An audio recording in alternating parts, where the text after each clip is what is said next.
menjadi orang pertama yang menemukan para terpidana kasus pembunuhan Vina dan Eki. Ibtu Rudiana yang merupakan ayah dari Eki justru menjadi sasaran kecaman banyak orang. Banyak pihak termasuk saksi kunci dan terpidana yang telah bebas bilang bahwa Ibtu Rudiana berperan dalam menentukan pelaku yang dituding membunuh Vina dan Eki. Sampai-sampai keluarga dari salah satu terpidana pembunuhan Vina dan Eki melaporkan Ibtu Rudiana ini ke Barreskrim Polri atas dugaan kesaksian palsu. Namun kini Ibtu Rudiana mulai melakukan serangan balik. Saya mohon kepada seluruh warga negara Indonesia agar jangan membuat kami lebih sakit. Eki adalah anak kandung kami yang mana menjadi korban daripada kelompok-kelompok yang kejam. Saya tidak diam. Saya terus berupaya dan bekerja sama dengan reskrim. Terbukti beberapa begitu kami amankan. Ya, yang Anda lihat barusan adalah terakhir kalinya pernyataan yang didengar publik dari Ibtu Rudiana setelah kasus pembunuhan Vina dan Eki kembali mencuat ke publik. Video itu diunggah di akun Instagram Humas Polda Jawa Barat pada 17 Mei 2024 lalu. Namun setelah video itu beredar, Ibtu Rudiana tak lagi muncul. Bahkan keluarga Vina sempat mencoba berkomunikasi, namun tak mendapatkan respons lebih lanjut. Ibtu Rudiana yang selama ini menghilang dan terkesan menghindar, malah tampil dalam kegiatan perlombaan bulu tangkis dalam rangka Hari Ulang Tahun Bayangkara ke-78. Setelah itu, Ibtu Rudiana kembali menghilang. Lama tak terdengar namanya, tiba-tiba Ibtu Rudiana melalui kuasa hukumnya melayangkan somasi terhadap Dedi Mulyadi selaku pendamping dari terpidana kasus pembunuhan Vina, Dede, dan Liga Akbar Cahyana ini sebagai saksi kunci dalam kasus ini. Somasi itu dilayangkan usai Ibtu Rudiana dituduh mengarahkan pemberian keterangan palsu dalam kasus pembunuhan Vina di Cirebon oleh Dede. Selain dituduh mengarahkan untuk memberikan keterangan palsu, somasi juga dilayangkan karena mereka dianggap menggiring opini untuk menyudutkan Ibtu Rudiana. Secara lantang, kuasa hukum Ibtu Rudiana akan melaporkan ketiganya ke polisi jika mereka tidak segera meminta maaf secara terbuka dalam waktu 3 kali 24 jam.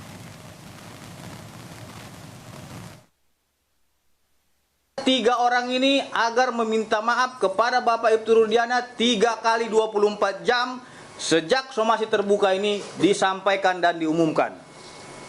Apabila dalam 3 kali 24 jam yang bersangkutan yang telah kita lakukan somasi terbuka tidak meminta maaf kepada Ibtu Rudiana beserta dengan keluarganya dan kepada masyarakat melalui media pers yang ia beritakan, maka dengan tegas kami akan melakukan tindakan hukum dengan membuat laporan polisi terhadap mereka bertiga.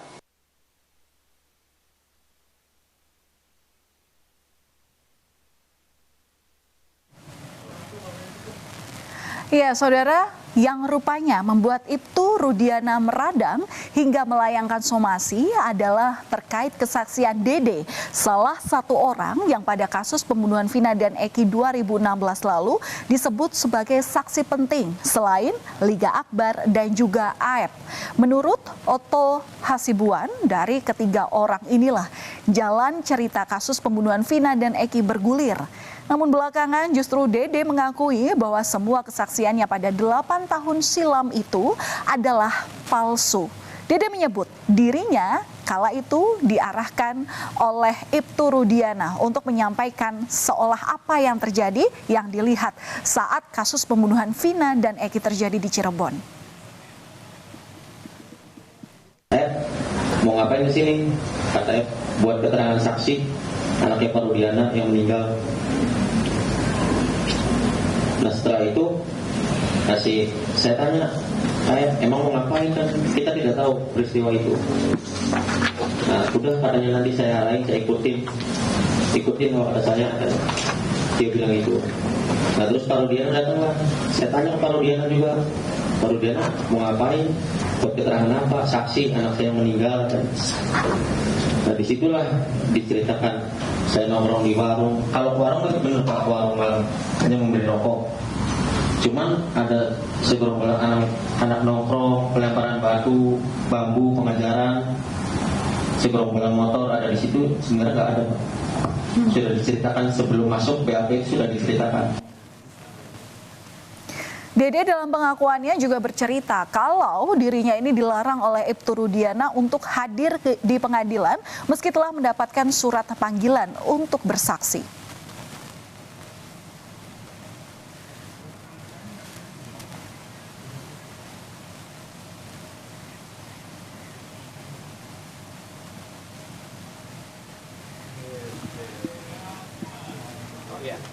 Oke, makasih ya teman-teman ya. Pernah disumpah nggak oleh polisi? Tidak pernah sama sekali. Hah? Tidak pernah. Nggak pernah. Kemudian kamu setelah kejadian ini, kamu pernah hadir di pengadilan tidak untuk bersaksi? Tidak pernah sama sekali. Kamu tidak pernah datang di pengadilan dan tidak pernah menjadi saksi di pengadilan pada waktu itu? Tidak sama sekali. Kalau menurut keterangan Pak Jutek gimana itu?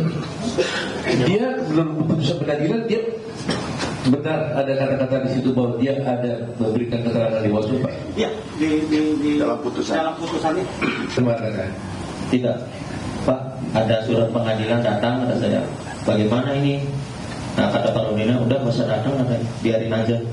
Jadi Pak Rudiana menurut dia itu tadi menyuruh tidak usah datang ke pengadilan. Ya, pernyataan Dede yang menyebut kesaksiannya diarahkan oleh Ibtu Rudiana dibantah oleh kuasa hukum Ibtu Rudiana. Kuasa hukum bilang justru Dede lah yang memberitahu Ibtu Rudiana bahwa dia saat itu melihat kejadian pembunuhan Vina dan Eki. Kuasa hukum menambahkan bahwa informasi yang diberikan oleh Dede inilah yang kemudian ditindaklanjuti dan kemudian diperiksa oleh Satreskrim Polresta Cirebon. Setelah itu, berkas baru dilimpahkan ke Polda Jawa Barat. Tanya juga isunya dia penyidiknya, yang nangani adalah narkoba, itu adalah berita ataupun tuduhan yang tidak benar, fitnah. Perlu diketahui, tanggal 31 Agustus itu ya bukan Pak Rudiana yang menyuruh si Dede untuk bercerita. Enggak, tanggal 31 Agustus itu pada pukul 16.00 14.00 WIB itu si Dede telah menerangkan kepada Bapak Ibtu Rudiana bahwasanya dirinya melihat pada tanggal 27 Agustus itu ya almarhum dikejar dan dilempar batu oleh para pelaku ini. Jadi kok berubah-berubah ini keterangan ini nggak konsisten gitu loh. Sehingga informasi tersebut ditindaklanjuti oleh Pak Rudi. Dan setelah mereka ini diamankan oleh Pak Rudi, dibawalah ke Polresta Cirebon untuk digali informasi yang mendalam kepada Satreskrim Polresta. Ketua Umum Peradi Oto Hasibuan menyebut bahwa kesaksian yang diberikan oleh Dede kepada Dedi Mulyadi adalah keinginan dari Dede sendiri. Dede saat itu datang bukan karena dicari oleh Dedi Mulyadi, tapi karena dirinya merasa bersalah dan didorong oleh pihak keluarga untuk mengakui yang sebenarnya. Dede pun juga sudah memberikan keterangan tertulis kepada notaris. Menjadi pertanyaan sekarang, kalaulah seperti dikatakan oleh Kang Dedi, si Dedi tadi itu benar, itu hanya rekayasa. Menjadi pertanyaan kita sekarang, apa motifnya dibuat seperti ini? Apa motifnya harus dibuat cerita seperti ini supaya 7 orang ini jadi terdakwa, dihukum seumur hidup? Toh mereka bukan jenderal, bukan orang kaya, bukan politisi. Mereka bekerja hanya kuli bangunan. Apa motifnya? Mantan Bupati Purwakarta yang juga saat ini menjadi pendamping dari sejumlah terdakwa kasus pembunuhan Vina dan Eki atau Dedi Mulyadi ini pun turut disomasi karena Dedi Mulyadi turut membuat dan menyebarkan video yang memuat pernyataan Dede ketika Dede menyampaikan bahwa dirinya dipaksa untuk membuat keterangan palsu. Kami juga melakukan somasi terhadap Dedi Mulyadi karena telah membuat video dan menyebarkan berita bohong ataupun fitnah dan mendistribusikan terkait dengan muatan yang mencemarkan nama baik. Ini. Sekitar jam 7, setengah 7 lah Pak. Jam itu juga kamu jalan?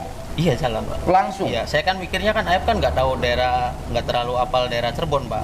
Kan orang. Ya saudara, inilah konten di channel YouTube Dedi Mulyadi yang menayangkan saat Dede bicara terang-terangan ketika Dede menyampaikan bahwa dirinya dipaksa untuk membuat keterangan palsu dalam kasus pembunuhan Vina dan Eki.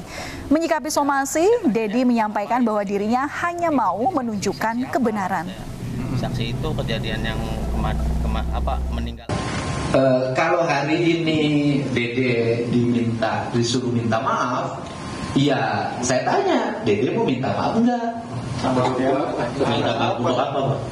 Ya Dedenya tidak mau minta maaf. Biar saya hanya, ya andai kata, ya kalau saya tetap minta maaf, kan? Maafin aku deh kalau ada ucapan aku yang tidak berkenan. Itu aja kan nggak apa-apa.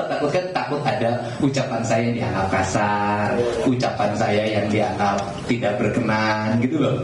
Ya itu aja, saya kan itu saja. Nah tetapi kalau minta maaf karena menayangkan ini, ya tanya aja yang saya kan hanya mereka kata Dede. Lebih baik saya minta maaf kepada narapidana dan keluarganya.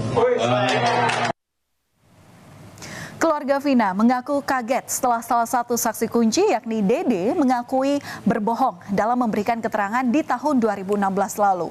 Keluarga berharap kesaksian Dede Riswanto yang mengaku memberikan keterangan palsu dalam berita acara pemeriksaan kasus Vina dan Eki atas perintah Ibtu Rudiana bisa menjadi titik terang untuk mengungkap apa yang jadi penyebab tewasnya Vina dan Eki 8 tahun silam. Kakak Vina yakni Marliana menyebut tak pernah melihat dan bertemu dengan Dede selama proses penyidikan hingga persidangan atas kasus ini. Keluarga masih meyakini bahwa Vina dan Eki merupakan korban pembunuhan 8 tahun silam. Ini bisa membuat kasus ini lebih terang atau bagaimana? Menurut saya, mungkin jadi semakin banyak orang yang menjadi saksi yang tadinya saya pusing, saya blunder gitu kan, harus percaya ke siapa, tapi ya balik lagi malah kok menemukan jalan gitu. Dulu saya dan keluarga yang lain ingin tahu siapa pelakunya, apa dalangnya, apa motifnya. Hanya itu aja sih harapan kami. Pelaku sebenarnya gitu ya Bu? Ya. Dengan banyaknya saling tuding atau saling lapor akan memunculkan fakta yang sebenarnya dalam kasus kematian Vina dan Eki. Publik pun kian menanti kinerja polisi untuk menuntaskan kasus pembunuhan ini.